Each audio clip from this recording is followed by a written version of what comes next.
Sharpies, they are always the best thing to keep around, especially in a workbench area. Anytime you need to label something or anything like that, you know how they work.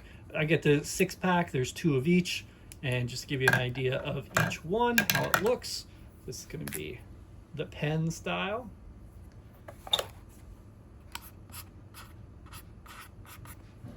And you can see the writing there.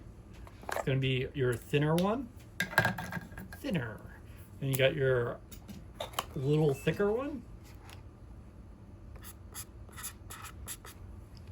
And this is great because you'll be able to write on lots of things. You can even write on the plastic if you want it as well.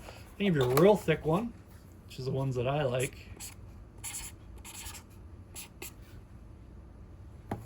So I have some support here. So this is PLA, just to give you an example.